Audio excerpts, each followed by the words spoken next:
Bonjour, j'espère que vous allez bien. Donc, le sujet de cette vidéo, c'est le projet de type E. Donc, pour l'année 2023-2024, le thème c'est jeux et sport. C'est un thème très intéressant. Donc, ça porte sur quelque chose qu'on connaît déjà, donc jeux et sport. Mais toute la difficulté, donc, ça réside dans, on va dire, comment lier cela avec tout ce qui est mathématiques, physique, tout ce qui est informatique. Donc, c'est ça, on va dire, tout le souci qu'on essaye de résoudre, Inch'Allah. Donc, ça, on le propose déjà dans une formation. Donc on a proposé plusieurs éléments. Mais dans cette vidéo, j'essaierai de traiter, on va dire, quelques aspects de ce projet de type PE. Donc je traiterai plusieurs points, Inch'Allah. Et donc commençons, on va dire le premier point qu'on va essayer de, on va dire, c'est-à-dire on va essayer de préciser, normalement dans cette vidéo, on va essayer de préciser les étapes. C'est quoi ce projet-là? Quelles sont les étapes? Quelles sont les choses qu'il faut préparer? Et quelle est l'importance de ce projet-là? Parce que il faut faire très attention. Ce projet de type PE, voilà, il a une grande importance parce que je connais plusieurs étudiants qui ont réussi l'écrit, donc 2 ans de travail en classe préparatoire, mais malheureusement ils n'ont pas pu réussir à l'oral, qui est représenté bien sûr par le type PE. Donc faites attention, donc ce projet-là, ça diffère pour son coefficient, donc ça tourne autour d'un coefficient de 8. Mais ce projet-là, à part le coefficient et tout, il a une grande importance en prépa. Parce que à travers l'écrit, on essaie de tester vos connaissances en mathématiques, en physique, en informatique, en plusieurs matières, mais pour le type PE, on essaie de tester votre démarche scientifique, on essaie de tester votre capacité à exposer, à expliquer, à présenter des projets, votre capacité à faire des recherches scientifiques, faire de la recherche scientifique, faire on va dire, découvrir des réalités scientifiques et essayer de les construire, de les fonder, essayer de les expérimenter, de réaliser des simulations, utiliser l'outil informatique. Donc on essaie de tester plusieurs aspects autres que les aspects, on va dire, solides, on va dire, scientifiques à travers tout ce qui est écrit, mais l'oral, il a une grande importance. Et pour les étudiants qui ont compris cette importance-là, ils vont eux-mêmes prendre l'initiative de le travailler, de mettre de l'effort et du temps pour le réussir parce que ça joue et ça permet de construire une grande partie de votre personnalité, on va dire scientifique, et donc par la suite ça vous aidera dans votre carrière. Donc essayez de donner beaucoup d'importance à ce sujet-là. Bien sûr, ce que je recommande pour tous mes étudiants, pour tous les, on va dire les étudiants qui ont passé avec nous, c'est de commencer ce projet-là, c'est-à-dire de le commencer plus tôt, c'est-à-dire d'une durée suffisamment longue, c'est-à-dire prendre 10 mois de travail, par exemple. Ce que je recommande, de commencer ce projet-là durant l'été. D'accord? Durant l'été, donc vous aurez, on va dire, 10 mois jusqu'à l'épreuve orale, vous aurez à peu près 10 mois, 11 mois de travail pour ce projet-là et ça sera donc largement suffisant. Mais attention, si vous laissez à la dernière minute, donc vous commencez ce projet-là au mois de, on va dire, de janvier ou bien février, ça va être risqué parce que je pense que voilà, 4-5 mois, c'est pas très suffisant pour, surtout avec les détails que je vais expliquer, ça prendra beaucoup de temps. Certains étudiants me posent la question, est-ce qu'on peut réussir ou bien compléter, finir ce projet-là dans un mois ou bien 2 mois? C'est impossible. C'est impossible parce qu'il y a de l'expérimentation, il y a de la lecture, il y a de la recherche. C'est pas quelque chose qu'on essaie, voilà, de faire des nuits blanches et on essaiera de le finir. Non. Et il y a on va dire, des choses qui sont imprévues. Des choses, c'est-à-dire, peut-être il se peut que des étudiants changent de sujet, il se peut que l'expérience échoue, il se peut que le matériel s'attarde 1 mois ou bien 2 mois pour qu'il arrive. Et donc il y a beaucoup de choses qu'il faut tenir en compte tenir en compte dans ce projet-là. C'est pour cela je vous recommande vivement de le commencer très tôt. Commencez-le très tôt, dans le mois, on va dire dans le mois 7, 8, c'est-à-dire au moins dans le mois août ou bien juillet, pour que vous aurez suffisamment de temps pour, bien sûr, on va dire, réussir cela. Alors, je vais essayer un petit peu voilà, de vous donner, on va dire, les aspects, on va dire, général de ce projet-là. Eh bien, déjà, la première question, qu'est-ce que c'est que le type E? Donc, une première question pour peut-être ceux qui n'ont pas bien compris ce projet-là. Donc, qu'est-ce que c'est que le type E? Eh bien, tout simplement, d'une manière très simple, le TPE, c'est un projet à réaliser pendant votre, on va dire, votre prépa. C'est surtout en deuxième année, mais vous le commencez dès la première année. C'est-à-dire, durant la première année, il faut s'entraîner. Il faut prendre un sujet, le travailler, c'est-à-dire pour la période de prépa, il faut au moins travailler deux sujets. D'accord? Un sujet d'entraînement en première année, et puis vous aurez un sujet qui est voilà, le sujet que vous allez, on va dire, utiliser pour valider votre épreuve orale. C'est-à-dire deux sujets, c'est-à-dire une phase d'entraînement et puis une phase, on va dire, une phase de travail pour l'épreuve orale. Et voilà, donc le type E, c'est en fait, à la fin, qu'est-ce que c'est? C'est une épreuve. C'est une épreuve. Vous avez les épreuves écrites, mathématiques, physique et tout, et vous avez une épreuve orale. Cette épreuve orale, eh bien, c'est pas juste une présentation, mais on va dire, c'est plusieurs éléments. Donc vous avez déjà le choix de sujet, vous avez motivation, ancrage que vous devez envoyer, vous avez la M-code qui contient 5 éléments, vous avez le DOT, vous avez la présentation finale sous format PDF. Tous ces éléments-là, plus la présentation orale, c'est-à-dire de présenter ce projet-là, de présenter cette présentation-là PDF, et bien tout cela, ça constitue et ça, on va dire, ça contribue à cette épreuve orale. Parce que pour cette épreuve orale, eh bien, vous avez une fiche d'évaluation. Et cette fiche, ça contient la problématique, l'ancrage, le choix du sujet, l'adéquation avec le thème, plusieurs points donc, que je partage avec les étudiants dans, on va dire, dans les groupes privés ou bien de la formation. Donc, vous pouvez nous contacter. Je vous laisse toutes les informations dans la description de cette vidéo. Eh bien, c'est ça. Voilà. C'est très simple, une épreuve orale, mais c'est pas juste le fait de présenter quelque chose, mais on va dire c'est un long travail. C'est un long travail, ça contient des livrables, c'est-à-dire des choses à envoyer sur site web. Que ce soit au Maroc pour le CNC ou bien pour la France pour les CF, eh bien vous avez des choses à envoyer. Des choses voilà, qui sont fixées par des délais. Vous avez des délais, vous avez motivation, ancrage, peut-être pour le mois de janvier, février. Vous avez M-Code, ça peut aller jusqu'à avril, mai, et vous avez la présentation finale le mois de juin ou bien un peu avant. Et voilà, donc vous avez des étapes en fait à valider et vous êtes, on va dire, vous êtes bien sûr contrôlé par un délai. C'est pas laissé à la dernière minute. C'est pour cela que je vous recommande de commencer très tôt pour un petit peu lire les documents, lire les thèses, chercher, comprendre le sujet. Et lorsque vous arrivez à l'étape de, voilà, on va dire de rédaction, de écrire les livrables que vous allez envoyer, vous êtes à l'aise, vous avez compris le sujet, vous avez compris les étapes, vous avez compris la méthode, comment rédiger ces éléments. Et c'est ce qu'on offre dans la formation complète de type E qu'on propose depuis 3 ans. Donc ça sera actuellement, ça sera la quatrième promotion et peut-être Inch'Allah on continuera avec les autres promotions. On a aidé plus de 300 étudiants dans cette formation et donc on a un retour d'expérience qui est, on va dire, un très bon retour sur les étudiants qui ont réussi le type E et qui ont intégré plusieurs écoles d'ingénieurs au Maroc et en France. Et donc voilà, ça c'est, on va dire, j'espère qu'on a bien répondu à la question, qu'est-ce que c'est que le type E? C'est un grand projet, ça contient plusieurs étapes.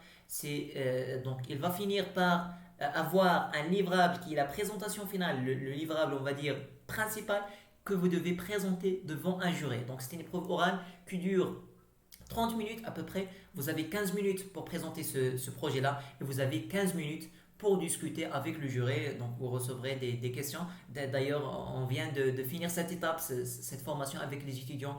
On leur a expliqué toutes voilà, les questions qu'on pose, comment discuter avec le jury, l'art de présenter, l'art de soutenance, l'art de communiquer avec le jury. Donc on va dire c'est un programme de formation, c'est plus de, on va dire, de 5 formations pour juste réussir cette étape de l'épreuve orale, qui est l'étape, on va dire, l'étape finale de ce, on va dire, de ce projet-là. Voilà, ça c'est pour, on va dire, la première des choses. Deuxièmement, quels sont les éléments, c'est-à-dire les étapes? Je vais essayer, on va dire, de résumer ce sujet-là, cette vidéo-là, en 10 points presque pour un petit peu vous donner une idée complète sur ce projet de type E. Donc on a compris qu'est-ce que c'est que le type E. Maintenant, quelles sont les étapes? Eh bien, ça commence dès le choix du sujet. Donc voilà, la première étape, c'est le choix. Donc voilà, pour le type E, donc travaux d'initiative pratique encadrés, c'est ça l'abréviation, c'est travaux d'initiative pratique encadré. Voilà, donc on va dire, vous avez on va dire ces étapes-là. La première étape, c'est de choisir un sujet, mais attention, qui est en relation avec le thème. Chaque année, vous avez un thème. Par exemple, l'année dernière, c'était la ville. L'année d'avant, donc c'était on avait on avait la santé. Donc on avait la santé. L'année d'avant, on avait les enjeux environnementaux, donc tout ce qui est énergie, tout ce qui est sécurité. D'accord. Et puis on a la santé, on a la ville. Et puis cette année, c'est jeux et sport. Et puis je ne sais pas le thème de la prochaine année.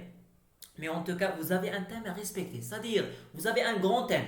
En fait, on va dire c'est un grand sujet qu'il faut traiter. D'accord. Et puis, dans ce thème-là, vous avez, il faut choisir un sujet particulier qu'il faut bien sûr mettre beaucoup d'efforts pour bien choisir ce sujet-là. Parce que, quels sont les risques qu'on a dans cette étape-là du choix? Il y a le premier risque, c'est de choisir un sujet hors thème. C'est-à-dire le jour J de présentation, eh bien, il va vous dire que ce sujet-là, il est loin du thème et il se peut qu'il est même à l'encontre du thème, ça n'a aucune relation et c'est très grave. C'est très grave de choisir un sujet qui n'a pas de relation directe. Ce que je recommande à mes étudiants, c'est de choisir un sujet dont la relation il est explicite. C'est pas quelque chose implicite, mais c'est explicite avec le thème. Ça, c'est très important. Ça, c'est le premier risque. Un deuxième risque, c'est de choisir un sujet qui est, on va dire, qui n'est pas scientifique. Qui n'est pas scientifique, qui ne contient pas on va dire, des choses mathématiques, des choses physiques, informatiques, et les littéraires, ce que j'appelle un sujet littéraire. Ou bien, il y a un risque de choisir un sujet qu'il n'est pas traité dans la Bible, c'est-à-dire dans les références bibliographiques. On ne trouve pas beaucoup de références bibliographiques. Ça, c'est très grave aussi. Et donc, pour le choix du sujet, il y a beaucoup de critères que j'ai expliqués dans la formation. C'est-à-dire, on ne peut pas aller dans un sujet si on n'a pas vérifié les critères que j'ai. C'est plus de 3-4 critères principaux, plus d'autres critères qui sont complémentaires qu'on explique dans la formation pour un petit peu vérifier ce sujet. Il y a ça, c'est-à-dire on vous explique la méthode et puis vous allez nous envoyer donc le sujet pour un petit peu vous donner une idée, vous orienter, parce qu'il y a des sujets que nous recevons et que dont les étudiants les traitent des manières un petit peu loin du thème, d'accord? Et nous, ce qu'on fait, c'est on les oriente, on les guide pour un petit peu tourner le sujet pour qu'il soit ancré et en relation directe avec le thème. Ça, c'est très important, ça, c'est un service qu'on offre pour les inscrits à la formation proposée par Young School. Donc ça on va dire la deuxième des choses. Troisièmement, donc lorsque vous avez choisi votre sujet, vous commencez à vous documenter sur ce sujet-là. Et bien sûr, il faut d'ailleurs, c'est ce qu'on a cité, c'est d'avoir une documentation. Ça c'est intégré pour ce choix-là, donc c'est intégré dans les critères qu'on a pour choisir ce sujet, c'est d'avoir une documentation. Puis vous allez commencer à collecter cette documentation, d'accord? Documentation, que ce soit documentation écrite, des thèses, des mémoires de master, on va dire des articles scientifiques, des sites web, des vidéos, des conférences, beaucoup de choses. Et d'ailleurs, aussi dans la formation, on explique la méthode de recherche scientifique, comment trouver des documents sur votre sujet, comment trouver un contenu qui soit fiable, qui soit intéressant, qui contient aussi, et ça c'est le plus important, c'est qui contient des choses scientifiques, qui contiennent la partie théorique. Ça c'est très important. Donc vous avez la documentation. Vous avez, quatrième des choses, c'est de rédiger la motivation et l'ancrage. Motivation et ancrage. Très important. Et donc ça, on vous demande de les envoyer. C'est-à-dire, vous avez le titre du sujet, ça c'est aussi une étape. C'est-à-dire fixer, lorsque vous faites le choix, eh bien, en avançant, en faisant de la lecture, vous allez vous fixer sur un titre qui soit aussi scientifique. C'est pas des choses qu'on trouve parfois qu'on corrige à nos étudiants et ils font parfois des titres qui ne sont pas. Le sujet il est très intéressant, mais le titre ça ne permet pas de passer ce message-là que le sujet est très, très profond. Et donc aussi, on propose une vidéo pour un petit peu faire ce choix et fixer, c'est-à-dire choisir, il y a des critères pour choisir un titre qui soit adéquat et qui soit intéressant, qui soit attirant pour le jury. Ça, c'est très important. Donc, vous avez motivation ancrage, vous avez ici le titre. Donc, il faut fixer un titre qui soit intéressant. Il y a des critères aussi. Motivation ancrage, c'est-à-dire qu'est-ce qui vous a motivé pour choisir ce sujet, pourquoi vous avez choisi ce sujet et pas un autre. Et l'ancrage, c'est-à-dire montrer que ce sujet-là est en adéquation, est en relation directe avec le thème. Pourquoi ce sujet-là, il est en relation avec le thème de l'année. Ça, c'est très important. Et dans la formation, on a des vidéos, des audios dans lesquels on explique avec des exemples, avec on va dire des astuces pour rapidement rédiger la motivation, ancrage et tous les autres éléments. On nous donne une méthode, on vous donne une méthode pratique avec des exemples, c'est-à-dire voilà, on vous donne même des exemples de phrases que vous pouvez utiliser. Ça, on l'explique dans la formation à travers des vidéos, des audios et aussi des documents. C'est-à-dire, vous avez plusieurs formats dans la formation qui vous aideront à bien maîtriser ce projet et à le réussir, Inch'Allah. Le cinquième élément, eh bien, vous avez un code. Un code, c'est abréviation pour dire beaucoup de choses. Vous avez cinq éléments. Vous avez le positionnement thématique et les mots-clés. Donc, positionnement thématique, d'accord. Et les mots-clés. Les mots-clés de votre sujet. Ça aussi, donc ça c'est très important, c'est-à-dire de positionner votre sujet. Est-ce qu'il a une relation avec l'informatique et quel type d'informatique, c'est-à-dire quel est on va dire ce sujet en relation avec l'informatique, avec la physique, et quel domaine dans la physique. Donc c'est ça le positionnement thématique. Il y a une fiche qui régit tout ça. Ça contient tous les domaines. Donc, on peut vous l'envoyer, vous pouvez nous contacter. Et aussi les mots-clés, les mots qui régissent ce sujet. Bien sûr, aussi, on propose pour les mots-clés comment, c'est-à-dire arriver à finaliser tout ça. Et pour les étudiants, bien sûr, pour la formation, donc on a une partie enregistrée, vidéo, audio, document, et on a une partie encadrement, communication en direct sur WhatsApp. C'est-à-dire, si vous avez des doutes, par exemple, sur le positionnement thématique ou bien les mots-clés, on peut, bien sûr, on vous propose la correction de ces éléments, on vous guide, on vous corrige et on vous oriente pour faire le bon choix si vous avez des hésitations. D'accord. Donc vous avez le positionnement thématique. Vous avez un élément qui est très important, qui est peut-être le plus long, c'est la bibliographie commentée.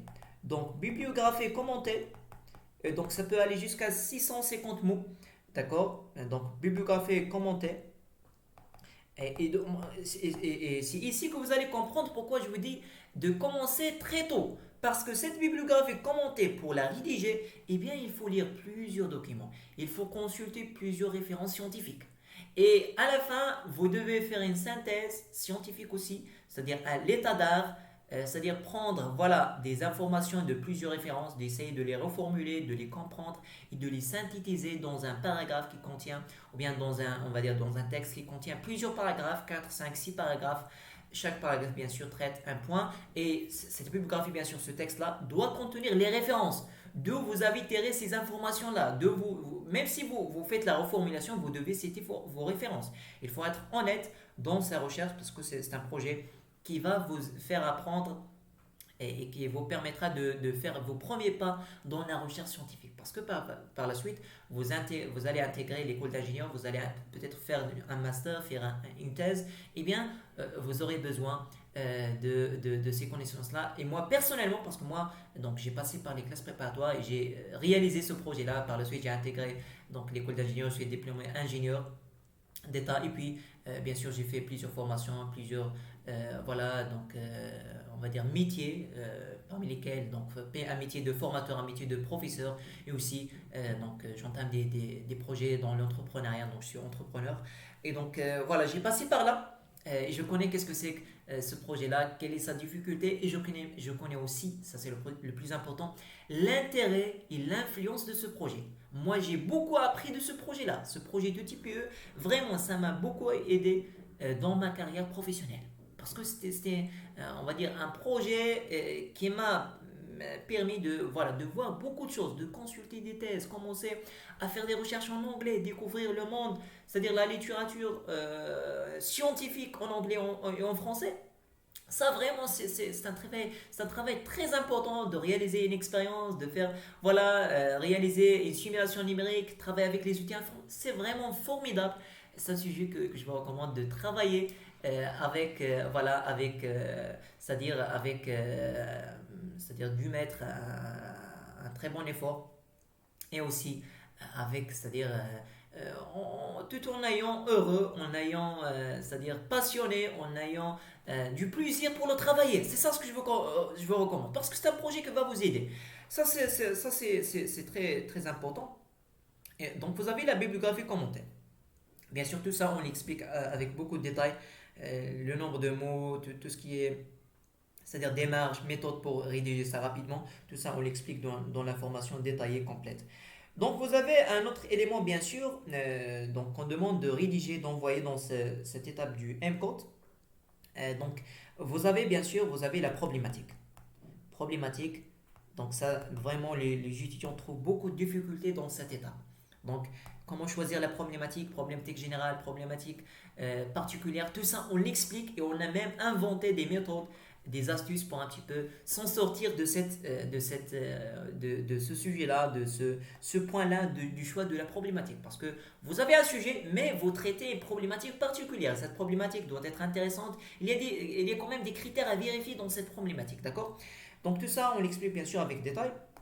Vous avez aussi, donc vous avez les objectifs. Quels sont vos objectifs derrière, bien sûr, les objectifs en termes de simulation, en termes de partie théorique, en termes des choses que vous allez explorer dans votre travail. Bien sûr, des objectifs aussi.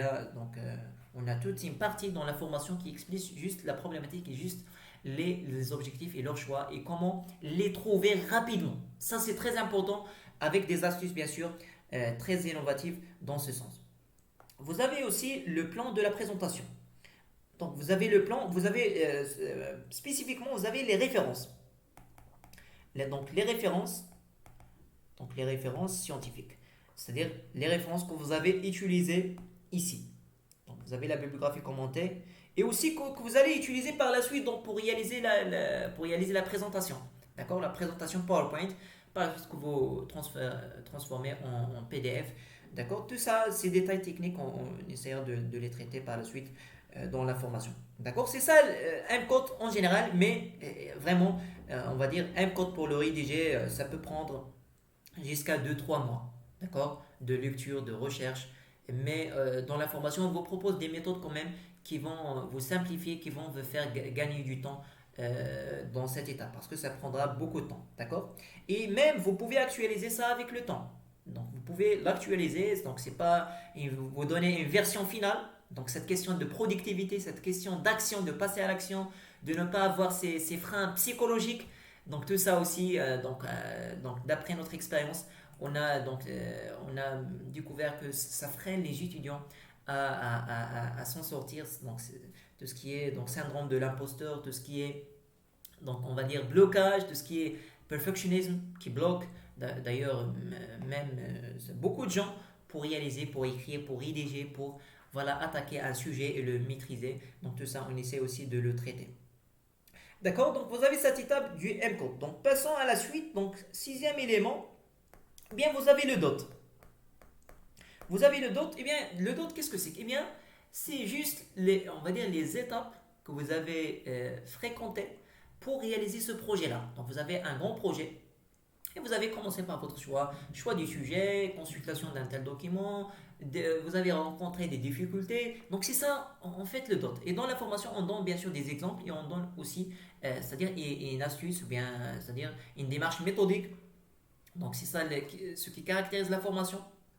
C'est son contenu le plus complet possible et aussi l'encadrement, la communication. Et par la suite aussi, vous avez une démarche méthodique astucieuse pour rédiger chaque étape et pour réussir chaque étape et en tirer le plus de profit. Donc ça, c'est le DOT. Vous avez un septième élément, et eh bien c'est vraiment très très important, c'est la partie théorique. La partie théorique. Comme j'ai dit, donc vous êtes en prépa scientifique. Donc vous êtes des scientifiques, vous êtes des gens bien sûr qui traitent les mathématiques, la physique, l'informatique. Eh bien, vous devez avoir dans votre sujet une partie théorique. Bien sûr, ça diffère entre si vous êtes MP, vous êtes PSI, TSI ou bien d'autres filières. Bien sûr, il y a une petite différence qu'on explique, mais en général, vous devez avoir une partie théorique, que ce soit un schéma de fonctionnement, que ce soit des équations, que ce soit on va dire, des principes physiques.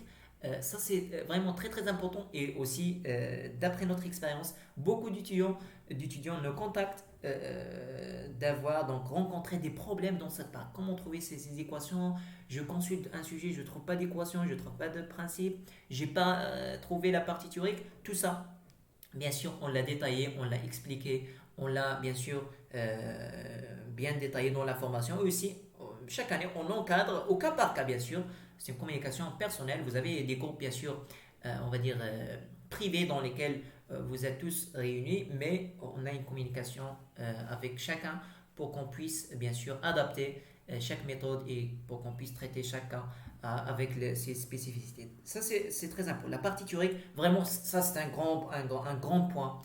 Donc, je le citais donc très rapidement, mais c'est vraiment un grand point et un grand sujet et qui compte dans voilà, l'évaluation du TPE. Et ça donne un intérêt au juré, parce que si le juré voit que il s'agit d'un sujet littéraire, pas d'équation, pas de physique, pas de mathématiques, pas d'informatique, c'est quand même un petit peu grave pour, on va dire, voilà, ce travail de type E. Donc faites attention à avoir une partie théorique dans votre projet de type E.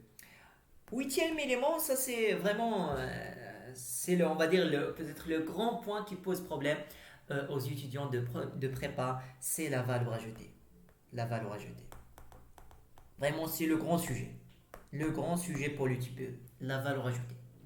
J'ai d'ailleurs posté plusieurs vidéos dans la chaîne voilà, dans la formation, on essaye de détailler ce point vraiment avec, voilà, c'est-à-dire, moi j'ai compris depuis le début, depuis 3 ans, j'ai compris vraiment que c'est un point critique, c'est un point extrêmement important et qui pose problème et on a essayé de le détailler.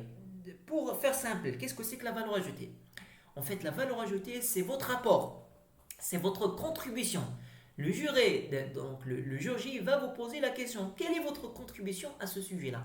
Quelle est votre contribution scientifique? Quel est votre travail? Quelle est votre valeur ajoutée? Il va vous poser cette question certainement. Eh bien, il faut quand même faire des choses durant ce travail-là, durant ce projet-là, qui vont vous permettre de bien répondre à cette question. Parce que c'est une question fondamentale. C'est une question fondamentale.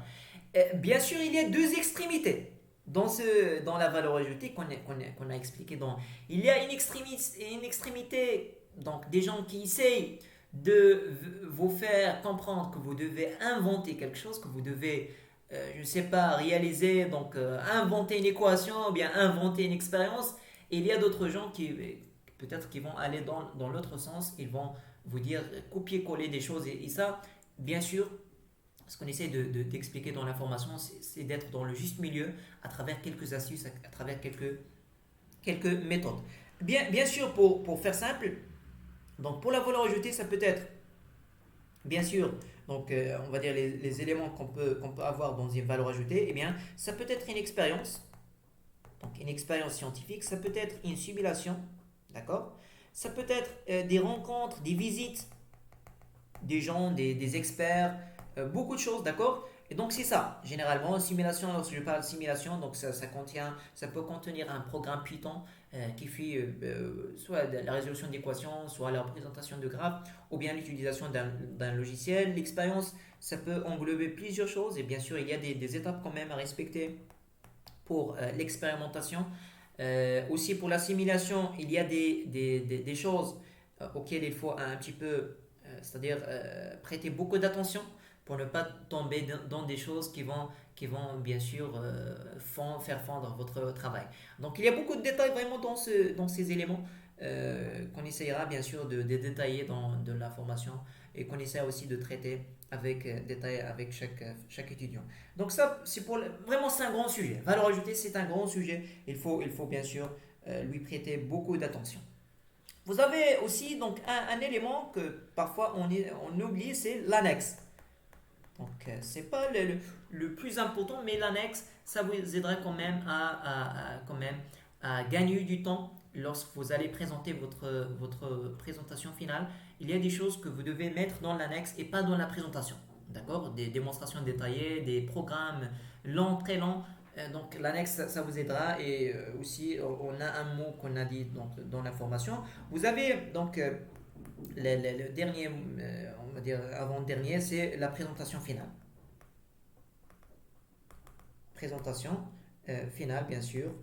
Ça, normalement, vous pouvez, c'est-à-dire pour la partie technique, quels sont les logiciels qu'on va utiliser pour préparer tout ça, on peut le traiter bien sûr dans la formation, mais vous devez l'envoyer sous format PDF.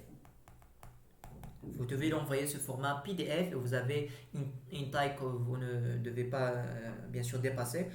Présentation finale quand même, ça contient on va dire, c'est le résumé de tout votre travail. Mais faites attention que des choses à envoyer, vous avez beaucoup de choses à envoyer. Vous avez bien sûr titre du sujet, vous avez donc, on va dire la motivation ancrage, c'est des choses, c'est dans la première étape. Vous devez envoyer ça, vous devez le rédiger et les envoyer par la suite, les insérer dans un site web. Vous avez l'input, toutes les étapes, vous devez bien sûr on va dire les collecter, les insérer dans un site web avec un délai bien fixé. D'accord. Vous avez le dot aussi. Vous avez donc tout ce qui est partie théorique, tout ce qui est valeur ajoutée, tout ce qui est contenu scientifique, tout ce qui est annexe, eh bien, il faut le mettre ici dans la présentation finale.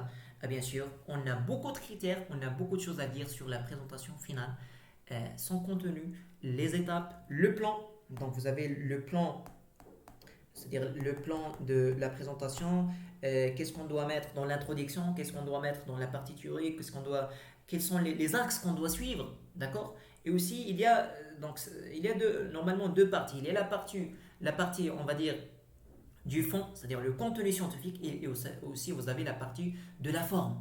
Donc la forme, c'est comment présenter les choses, les templates à utiliser et tout ça. Ça, bien sûr, ça compte, ça influe, parce que c'est ce qu'on voit, le jury, c'est ce qu'on voit à premier abord, et bien c'est ce qu'il voit. Donc il faut prêter attention quand même à cette partie-là, d'accord.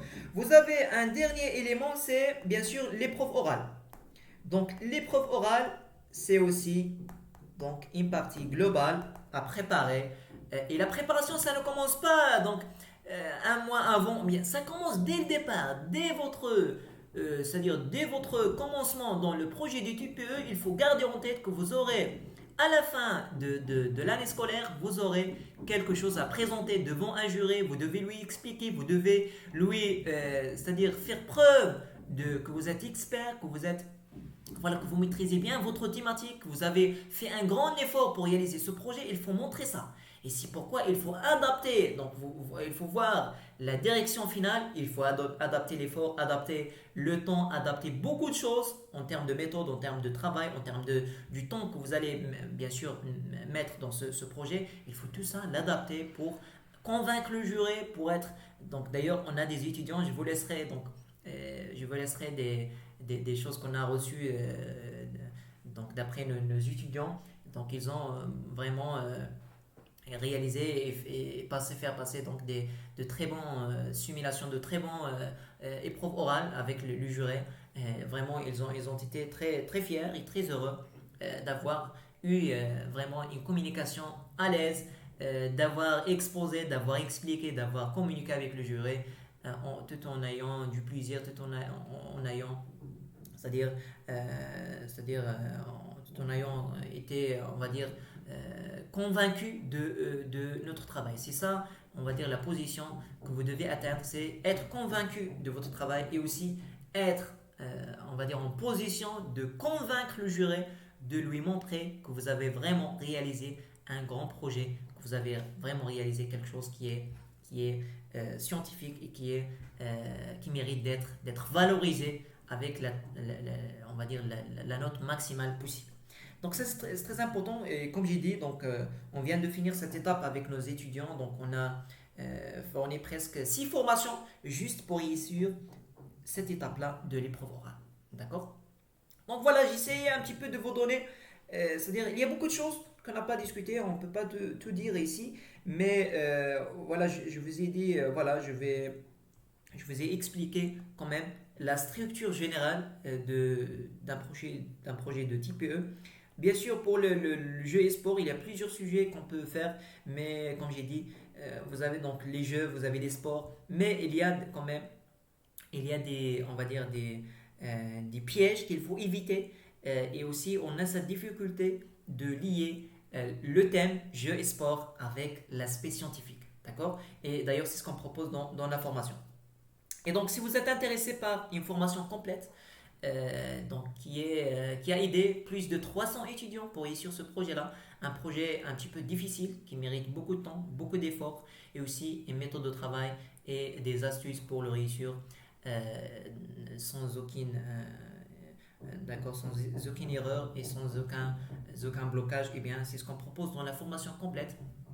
Donc, vous pouvez nous contacter. Je vous laisse le lien WhatsApp pour nous contacter et on essaiera de vous faire, voilà, de vous donner accès à tout le contenu aussi, de vous intégrer à nos chaînes privées sur Telegram, sur WhatsApp et aussi vous donner accès aux vidéos et aux audios. Donc, vous pouvez nous contacter. Donc, on propose beaucoup de services dans ce sens, que ce soit le projet de type principalement et aussi pour le stage d'été, mathématiques, physique et aussi les autres matières. Donc on est là pour vous aider pour réussir ce projet-là. Donc j'espère que cette vidéo vous a plu et j'espère que un petit peu je vous ai donné donc toutes les étapes et la structure générale de ce projet. Donc c'était ça, donc on va dire l'objet de cette vidéo.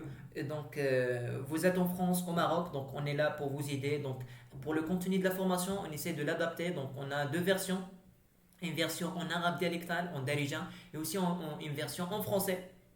Donc voilà, c'est une formation qui a pour objet de vous aider, que ce soit vous êtes en France, ou bien au Maroc, ou bien en Tunisie, ou bien en d'autres pays qui ont adopté on va dire ce programme de classe préparatoire. On est là pour vous aider, Inch'Allah. Donc, je vous souhaite un très bon courage. N'hésitez pas à nous laisser vos questions. Si vous avez des questions, si vous avez des choses à nous dire sur cette vidéo, ou bien sur des choses, ou bien des projets voilà. Donc, Youn School, elle est spécialisée dans l'enseignement, principalement les classes préparatoires. Donc vous êtes en sup, en spé, peut-être en baccalauréat, et vous avez des questions à nous poser, donc n'hésitez pas, on est là pour vous répondre. Et si vous avez besoin d'une consultation gratuite, ou bien de nous poser vos questions, aussi vous avez le lien WhatsApp sur la description. Je vous souhaite un très bon courage et je vous souhaite une très bonne réussite pour ce projet-là. Je rappelle, essayez de le prendre en considération, de le prendre au sérieux. Inch'Allah, que du bien et vous allez le réussir, Inch'Allah. Donc, je vous souhaite un très bon courage. C'était Younes avec vous, le créateur, le fondateur de Younes School. Je suis ingénieur, professeur et entrepreneur et je suis là pour vous aider pour réussir vos projets. Bon courage.